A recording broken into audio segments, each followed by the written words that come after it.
femoral compress results. Both Dr. Petke's talks and these two talks will also be featured at Musculoskeletal Tumor Society in Philadelphia. So it's a preview of that meeting if you can't make it to Philadelphia in a month.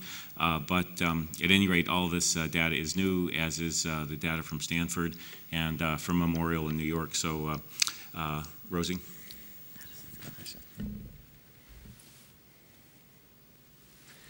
And this you could just put in your pocket. It's just the amplifier. And then to advance. Yeah, it's, this and this, I guess, this. Or you can use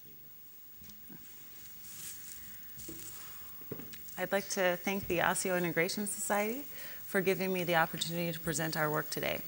I'll be talking on both proximal femoral replacements using the compress, as well as distal femoral replacements in the setting of giant cell tumor. I have nothing to disclose. As we've heard, compressive osseointegration has been developed to provide immediate stable fixation while avoiding endoprosthetic failure through aseptic loosening. Additionally, the short intramedullary segment allows this device to be used even when there's very short diaphyseal bone remaining, making it a very versatile endoprosthesis in the setting of limb salvage surgery. At UCSF, or University of California, San Francisco, since 2000, 176 compressed devices have been implanted in 169 patients. If we look at the number of patients on the y-axis by diagnosis or indication on the x-axis, you can see that this device has been used for a number of indications, including trauma, arthroplasty, or periprosthetic fractures. However, it is primarily used in the setting of limb salvage reconstruction for primary or secondary oncologic conditions. Again, if we also look at this group of 176 devices on the y-axis by location on the x-axis, you can see that we've primarily implanted the device for reconstruction of large tumors at the distal femur, followed by proximal tibia and then proximal femur. We've also used this for reconstruction of upper limb salvage, with 4 being implanted in the distal femur and the distal humerus, and 1 in the proximal humerus. The bar on the far right shows that we've used this for 2 intercalary segments in the femur.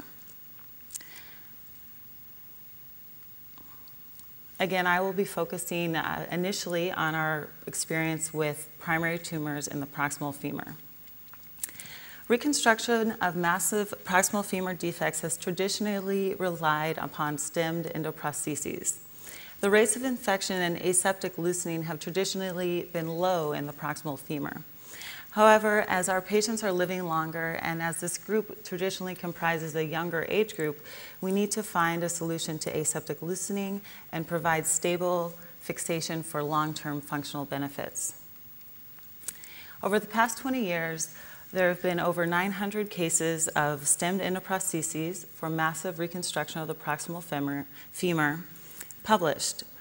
In this cohort of 900 patients, there's only been a reported 4.5% rate of aseptic loosening at average follow-up of 6 years. And as an example, in a group out of UK by Unwin et al., in 263 cases of massive proximal femoral endoprostheses, only 6 failures due to aseptic loosening were reported. However, if you look a little closer, only 38% of these patients had no problems with their prosthesis, and over 12% of the patients required an amputation or revision surgery. Therefore, I believe there is still room for improvement upon this design and a need for a device such as the compress to provide stable osseointegration early as well as in the long term. Our study aimed to determine the effectiveness of the compress device for anchorage of massive endoprostheses, specifically for primary tumors of the proximal femur. To do this, we performed a retrospective case series by a single surgeon at a single institution. The primary outcome was failure due to aseptic loosening, which was defined radiographically or at the time of revision. Our secondary outcomes were death, local recurrence, metastases, dislocation, fracture, or a hemipelvectomy. From October 2000 to May 2010, we were able to enroll 13 patients. Our average follow-up was 3.3 years, and none of our patients were lost to follow-up. This table shows the demographics of our study population. Of the 13 patients, only 3 were female. Our average age was 45, with a wide range from 6 to 86, and the average body mass index was 26.8. 38% of our patients received preoperative chemotherapy, whereas only 31% received postoperative chemotherapy. Only 1 patient received postoperative radiation therapy. This chart demonstrates the distribution of our patients by primary diagnoses.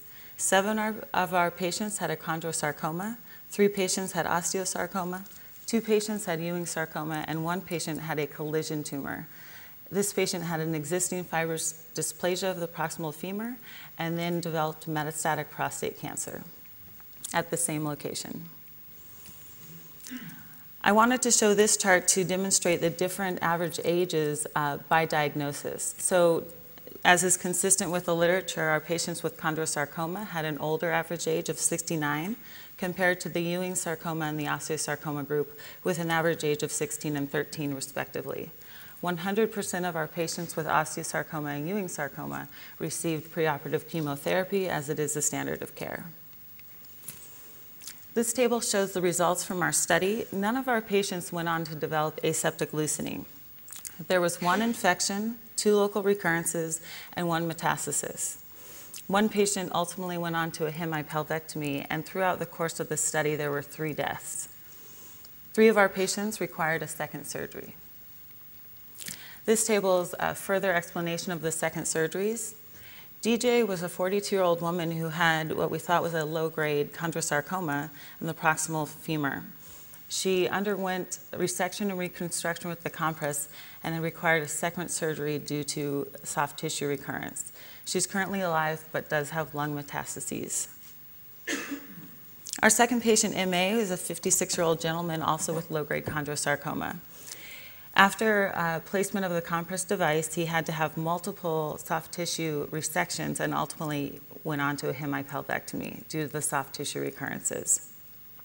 And finally, AE is a young lady, 19-year-old, who had osteosarcoma. Unfortunately, only 2 months after implantation of the compress, she developed an infection at the implantation site. She underwent irrigation debridement, removal of the compress device, placement of the antibiotic spacer. Unfortunately, she passed away 6 months later due to sepsis from what is presumed to be pneumonia, not related to the implant infection. Here are some case stories just to demonstrate that the compress endoprosthesis can be used in a variety of patients. This gentleman was a 65-year-old with a BMI of 44, or I'm sorry, a body mass index of 44, who presented with a high-grade chondrosarcoma in the right proximal femur. He underwent implantation with our compress proximal femur endoprosthesis, and these x-rays are 5 years status post implantation. So despite his older age, his osteoporotic bone, and his large body mass index, he went on to develop stable osseointegration, and you can see robust bone formation at the bone implant interface. Our next patient was a 6-year-old girl with Ewing sarcoma, and given her young age, after wide resection, she was reconstructed with a custom endoprosthesis that will allow for further expansions. And here she is 12 months after surgery, and you can also see new bone growth at the bone prosthesis interface, actually coming over the edge of the compress there. And I think this is the patient that was mentioned yesterday. Well, although she has an expandable endoprosthesis, it has not been expanded yet due to the robust bone growth at the interface. And finally, this is our gentleman that had the collision tumor. He initially presented it to us when he was 82 years old, and he had a pathologic fracture in the right proximal femur due to fibrous dysplasia. This was initially treated with open reduction internal fixation. Several years later, he had a femoral neck fracture and cut out of the hardware. At this time, a biopsy was taken and showed that he also had prostate cancer in addition to the fibrous dysplasia. He ultimately underwent wide resection and reconstruction using a very large compressed endoprosthesis, and this demonstrates here how this can be used in situations when there's very little diaphyseal bone and essentially reconstructing almost the entire femur. He went on to do quite well. So in conclusion, the proximal femoral compress implant is effective for major oncologic reconstruction, and especially at short-term follow-up, we've seen no incidences of aseptic loosening. However, like most of these studies, longer-term follow-up is necessary, especially given the young age of some of our patients. We do expect them to go on to have a highly functioning long life. Okay.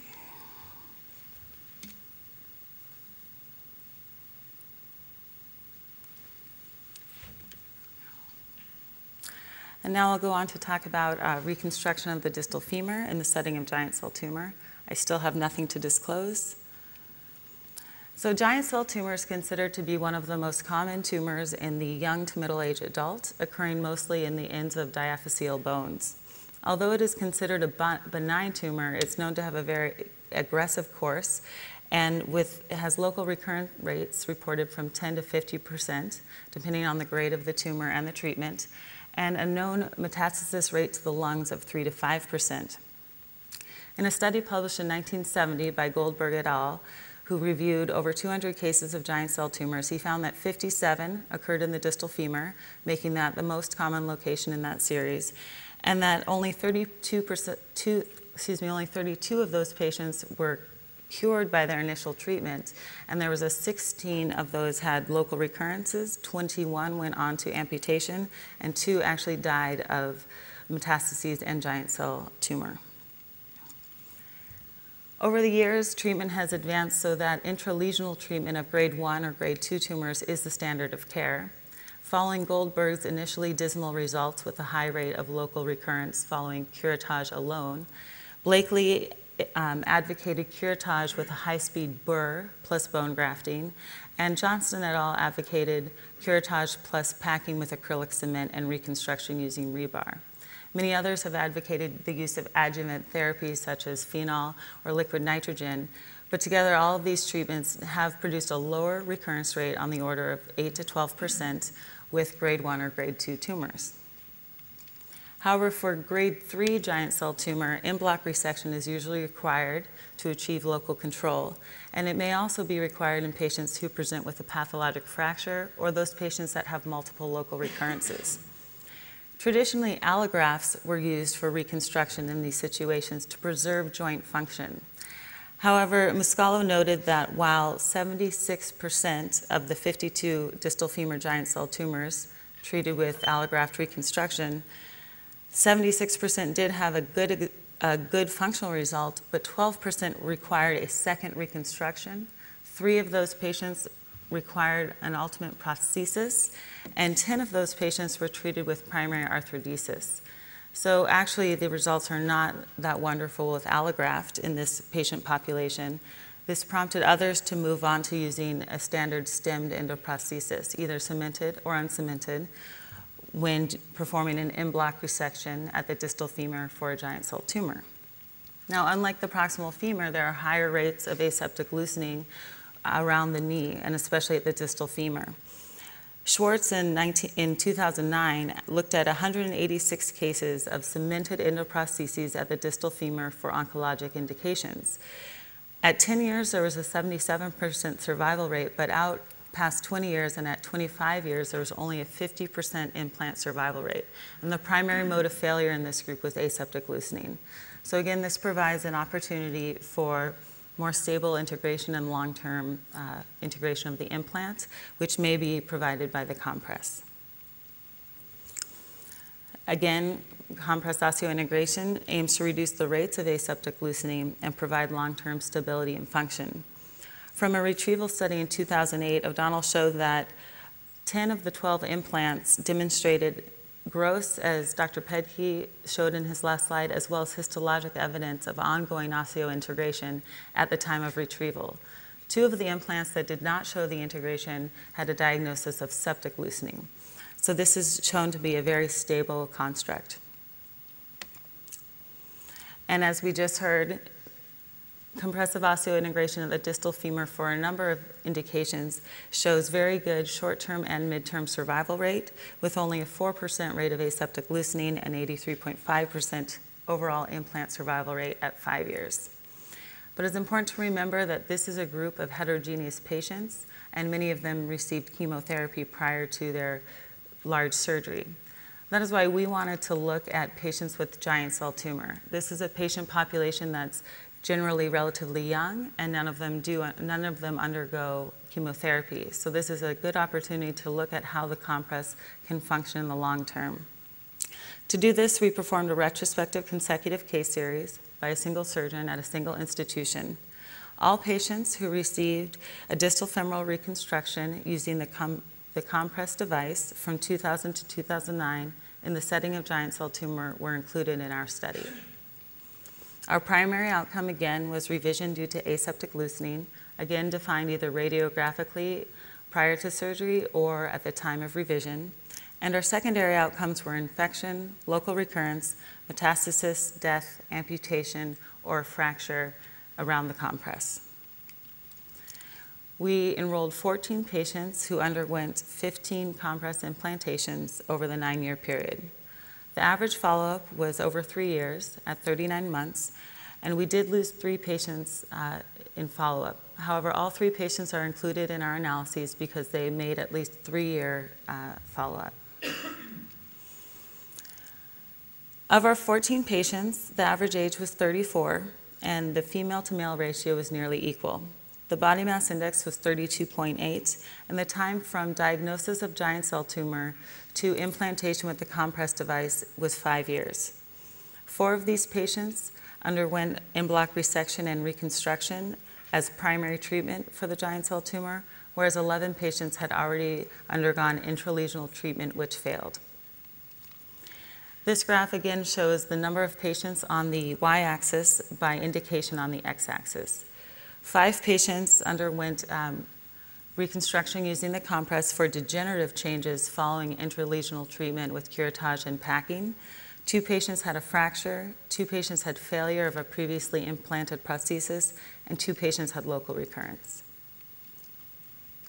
This table shows the results from our study.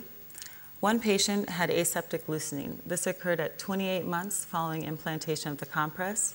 She underwent a revision to a larger compress endoprosthesis and did quite well. 2 patients had local recurrence, 3 patients had metastases, and no patients had infection, amputation, fracture, or death in this study. 4 patients required a second surgery. MM is our patient that underwent a revision to a new compress endoprosthesis due to aseptic loosening. At her latest follow-up, there's no evidence of loosening, and she's functioning quite well. DB was a 40-year-old gentleman, and he had multiple soft tissue recurrences about the thigh. He's still alive, but he has metastases to the lungs. DM also had soft tissue recurrence, but this time in the popliteal fossa, and he is alive with no evidence of disease. And finally, FA is a 28-year-old gentleman who, following treatment of the distal femoral giant cell tumor, he developed a new site at the proximal tibia. This was treated with intralesional curettage, and he's doing well, no metastases and no other recurrences. So one case study to leave you with, this was a 16-year-old gentleman. He initially presented in 1998 with a right distal femoral giant cell tumor. He was treated with curettage and packing with cement and rebar in 1998 and again in 1999 following a local recurrence. He had a second local recurrence, which prompted us to perform an in-block resection and reconstruction using the compress. This was in 2000. Here is the immediate postoperative x-rays in 2000, and he recently showed up for his 10.5-year follow-up visit.